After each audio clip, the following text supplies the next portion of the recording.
Apakah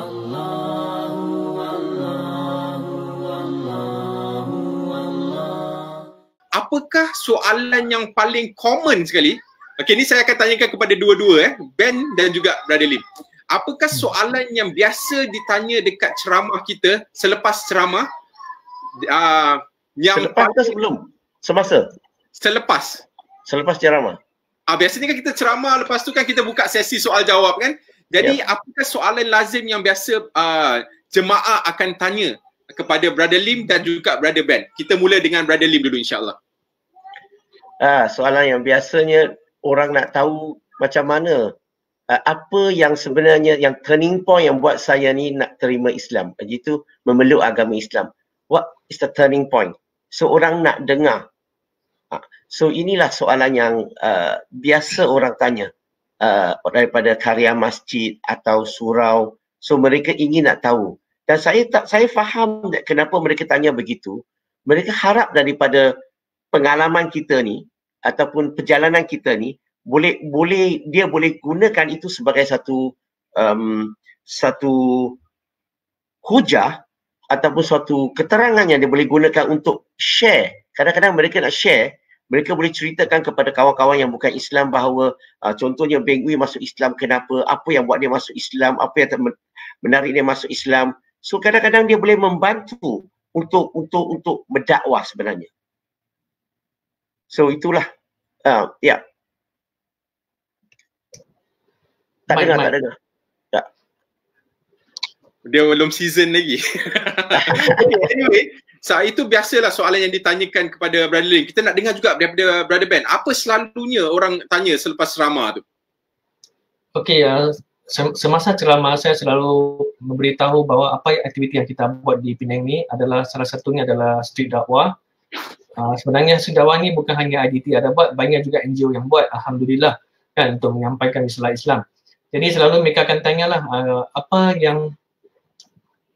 apa tips untuk mereka beranikan diri untuk membuat street dakwah. Ini sebenarnya pada awalnya saya pun kurang yakin kan, sebab lagipun saya baru masuk Islam 2 tahun lebih, memang tak ada ilmu macam tadi Brother Fadil atau Brother tengah kata kan. Kalau nak buat dakwah tak semestinya mesti menghafal Quran, mesti ada berilmu dulu baru turun padang dan sebagainya.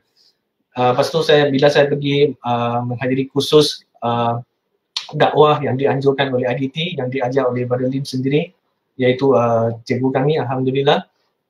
Dan kursus yang telah saya belajari yang membuat saya keyakinan diri menjadi lebih tinggi. Jadi dan juga adalah tanggungjawab saya untuk menyampaikan Islam kepada mereka di luar sana dengan beranikan diri. Kadang-kadang mereka orang yang bukan Islam di luar sana akan lontarkan soalan yang saya tak pernah dengar dan saya tak ada jawapan. Saya pun kata tak apa, saya akan dapatkan nombor telefon dia dan saya akan tanya kepada pakar ataupun cikgu-cikgu yang mahir untuk menjawab soalan tersebut. Jadi kita akan dapat menjawab soalan yang mereka lontarkan di luar sana. Jadi sebenarnya kita tak perlu takut. Ini adalah bila kita buat, kita akan rasa puas hati, kepuasan. Dan ini akan buat kita macam rindu tau. Macam sekarang ni tempoh PKP ni, memang saya boleh katakan setiap minggu kita pergi ke luar sana untuk buat street dakwah. Buat masa ni tak dapat pergi buat dakwah memang susah lah. Tapi alhamdulillah dengan izin Allah kita pun dapat pergi ke rumah yang bukan Islam hari itu di Karya Semenjaya, dan kita pergi menyampaikan bekalan bantuan makanan kepada mereka. Itu salah satu juga segi dakwah kan, bilhal. Alhamdulillah. Alhamdulillah. Terbaik Ben. Saya rasa saya sangat kagum lah, walaupun Ben ni baru saja memeluk agama Islam, tetapi bayangkan baru 2 tahun semangat yang dia ada tu untuk menyampaikan Islam ataupun orang kata tu buat kerja-kerja kebajikan ni memang subhanallah, satu benda yang saya sangat puji lah.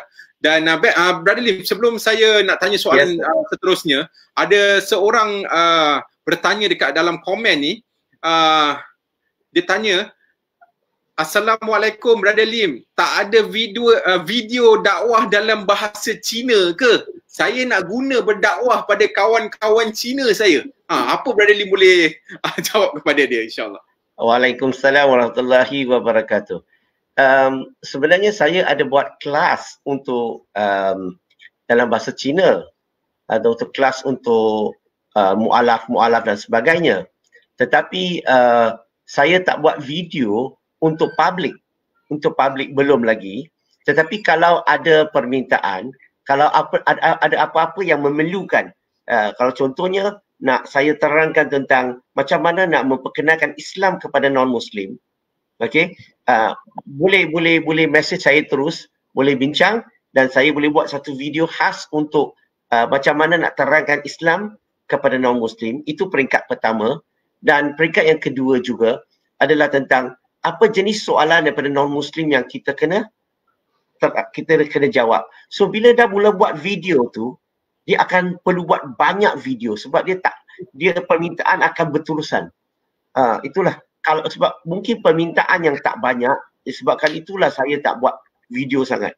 Sekiranya ada permintaan, ada keperluan, boleh hubungi IDT dan insya-Allah kami akan usaha untuk buat video khas untuk memperkenalkan Islam kepada masyarakat Cina yang bercakap bahasa Mandarin lah, insya-Allah. Baik, Brother Lim. Tadi Brother Lim ada sebut yang Brother Lim ada buat video-video khas untuk dalam bahasa Cina ataupun video mengajar kursus khas ya. Jadi bagaimana sebab saya baru lihat ada orang komen kat sini, mereka nak tahu tentang mungkin mereka ingin tahu tentang kursus-kursus yang dianjurkan oleh IDT di pusat dan juga di Penang. Mungkin kita nak dengar dulu dekat Penang tu, Ben, sebab ada komen yang tanya IDT Penang kat mana. Dan lepas tu kita nak pergi pula kepada Brother Lim, apakah khusus-khusus yang agak specialized lah di IDT pusat, insyaAllah. Kita mulakan dengan Ben. Silakan Ben. Okey, IDT Penang dekat area mana? Okey, ada seorang sahabat sudah jawab, Muhammad Adin, alhamdulillah. Areanya dekat Taman Pau Jaya. Kalau kita tahu Taman Pau Jaya, dia seberang jalan tu adalah Maidin. Lepas tu di Taman Pau Jaya tu ada satu nasi kandar Astana dan juga Adik Abang Cafe. Kalau tahu Adik Abang Cafe, kita adalah di tingkat atas, tingkat 1. Kalau nampak, akan nampaklah Interaktif Dakwah dan Tabiah Association. Lepas tu kursus-kursus yang dianjurkan oleh IDT Penang. Okey, buat masa ni sebab kita masih baru, kelas yang tetap adalah kelas mengaji. Lepas tu kelas kitab Syama'il Muhammadiyah tentang hadis-hadis yang tentang ciri-ciri Rasulullah SAW. Lepas tu ada juga khusus seperti pemantapan akidah tentang dakwah dan seterusnya kita akan buat lagi banyak kelas. Kita ada bimbing saudara baru yang baru masuk Islam, mengajar dia cara solat, lepas tu fardu ain, dan kita terangkan pada dia lebih lanjut tentang rukun Islam, rukun iman dan sebagainya. Ben, tadi Ben ada sebut tentang ada mengajarkan kursus-kursus dakwah ni, dia setiap minggu ke atau setiap bulan ke atau macam mana? Okey, kursus-kursus dakwah ni selalunya kita akan buat pada hujung minggu, sebulan sekali. Macam khusus daripada Brother Lim adalah sebulan sekali. Khusus daripada Dr. Jeffrey juga tentang kisah Nabi kan, ataupun sirah Nabi, sebulan sekali juga. Okey, cantik. Jadi saya dapat kalau tak silap saya, Brother Lim masih lagi ulang-alik pergi ke Penang setiap bulan Ya. Tetapi sekarang dia tengah 2 kali kan? Satu bulan 2 kali. Oh, sekarang dia tengah cuti kan Ben sekarang ni? Ya, dia satu adalah khusus. Satu adalah macam new Muslim class. Khususnya untuk non-Muslim, tapi khususnya untuk saudara baru, tetapi kelas ini terbuka untuk non-Muslim untuk datang juga. Okey, jadi dia sebenarnya dia bukan hanya untuk new Muslim, tetapi dia juga untuk non-Muslim yang bukan Islam dan juga mereka yang mungkin baru balik daripada kembali Born kepada Muslim sekali. Born Muslim. Jadi dia biasanya dia cover macam topik-topik yang saya difahamkan, saya pernah hadir kursus-kursus yang seperti Brother Lim anjurkan, Ben anjurkan dekat Penang, iaitu New Muslim Class. Saya dapati ilmu yang dia sampaikan tu sangat mudah untuk kita faham, dan dia sebenarnya tidaklah begitu orang kata tu tekankan kepada semua the do's and don'ts dulu.